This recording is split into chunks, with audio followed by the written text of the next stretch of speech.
Doc Edgerton inspired us with awe and curiosity with this photo of a bullet piercing through an apple, an exposure just a millionth of a second.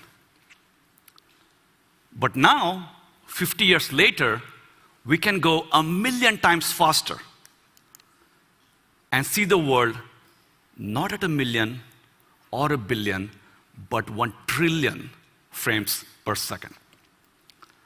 I present you a new type of photography, femtophotography, a new imaging technique so fast that you can create slow motion videos of light in motion. And with that, we can create cameras that can look around corners beyond line of sight or see inside our body without an X-ray, and really challenge what we mean by a camera.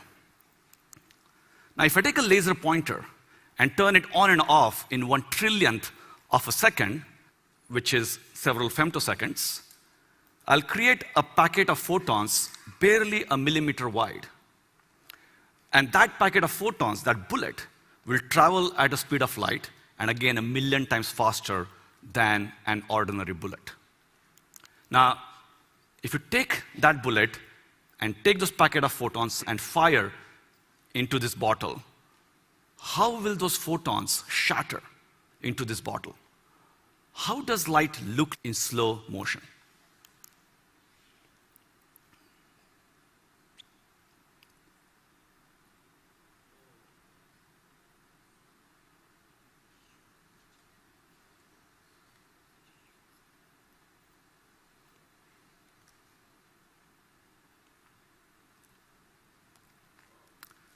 Now, the whole event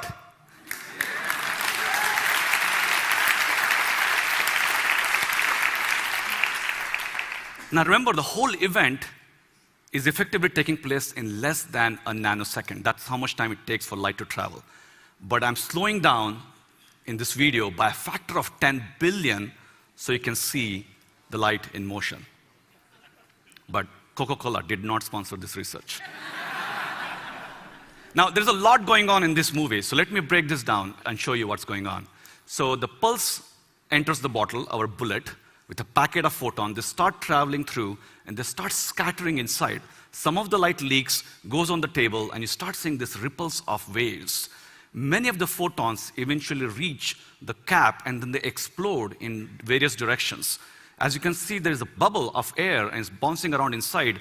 Meanwhile, the ripples are traveling on the table. And because of the reflections at the top, you'll see at the back of the bottle, after several frames, the reflections are focused. Now, if you take an ordinary bullet and let it go the same distance and slow down the video, again by a factor of 10 billion, do you know how long you'll have to sit here to watch that movie? A day, a week, actually a whole year. It'll be a very boring movie of a slow, ordinary bullet in motion. And what about some still life photography?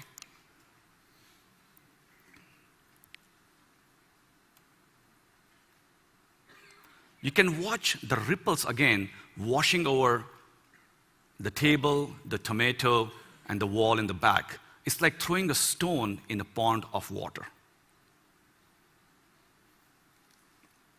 By the way, this is how nature paints a photo, one femto frame at a time. But of course, our eye sees an integral composite. But if you look at this tomato one more time, you will notice as the light washes over the tomato, it continues to glow. It doesn't become dark. Why is that? Because the tomato is actually ripe, and the light is bouncing around inside the tomato, and it comes out after several trillionths of a second. So in the future, when this femto camera is in your camera phone, You might be able to go to a supermarket and check if the fruit is ripe without actually touching it. So how did my team at MIT create this camera? Now, as photographers, you know, if you take a short exposure photo, you get very little light. But we're going to go 1 billion times faster than your shortest exposure. So you're going to get hardly any light. So what we do is we send that bullet, those packet of photons, millions of times, and record again and again with very clever synchronization. And from the gigabytes of data, we computationally weave together to create those femto videos I showed you. And we can take all that raw data and treat it in very interesting ways. So Superman can fly. Some other heroes can become invisible. But what about a new power for a future superhero? To see around corners. The idea is that we're going to shine some light on the door. It's going to bounce, go inside the room. Some of that are going to reflect back on the door and then back to the camera. And we're going to exploit this multiple bounces of light. And it's not science fiction. We have actually built it. On the left, you see our femto camera. There's a mannequin hidden behind a wall, and we're going to bounce light off the door. So after our paper was published in Nature Communication, it was highlighted by nature.com, and they created this animation.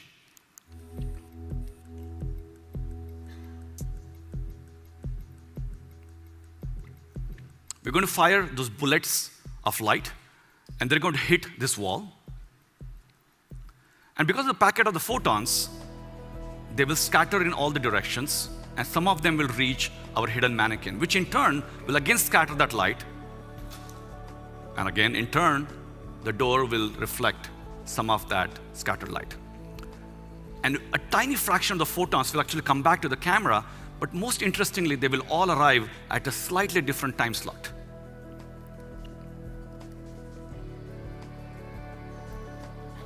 And because we have a camera that can run so fast, our femto camera, it has some unique abilities. It has very good time resolution, and it can look at the world at the speed of light. And this way we know the distances, of course, to the door, but also to the hidden objects, but we don't know which point corresponds to which distance.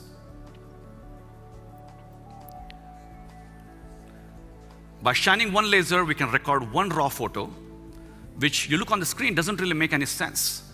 But then we're going to take a lot of such pictures, dozens of such pictures, put them together, and try to analyze the multiple bounces of light. And from that, can we see the hidden object? Can we see it in full 3D? So this is our reconstruction.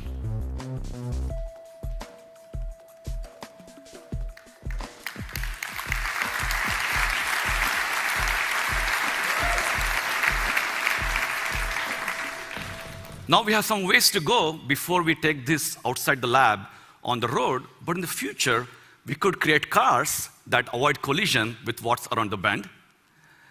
Or we can look for survivors in hazardous conditions by looking at light reflected through open windows. Or we can build endoscopes that can see deep inside the body around occluders, and also for cardioscopes. But of course, because of tissue and blood, this is quite challenging. So this is really a call for scientists to start thinking about femtophotography as really a new imaging modality to solve next generation of health imaging problems. Now, like Doc Edgerton, a scientist himself, science became art, an art of ultra-fast photography. And I realized that all the gigabytes of data that we're collecting every time is not just for scientific imaging, but we can also do a new form of computational photography with time-lapse and color coding. And when you look at those ripples, remember, the time between each of those ripples is only a few trillionth of a second. But there's also something funny going on here. When you look at the ripples under the cap, the ripples are moving away from us. The ripple should be moving towards us. What's going on here? It turns out, because we're recording nearly at the speed of light, we have strange effects. And Einstein would have loved to see this picture. The order at which events take place in the world appear in the camera with sometimes reversed order. So by applying the corresponding space and time warp, we can correct for this distortion. So whether it's for photography around corners, or creating next generation of health imaging, or creating new visualizations, since our invention, we have open sourced all the data and details on our website. And our hope is that the DIY, the creative, and the research community will show us that we should stop obsessing about the megapixels in cameras and start focusing on the next dimension in imaging. It's about time. Thank you.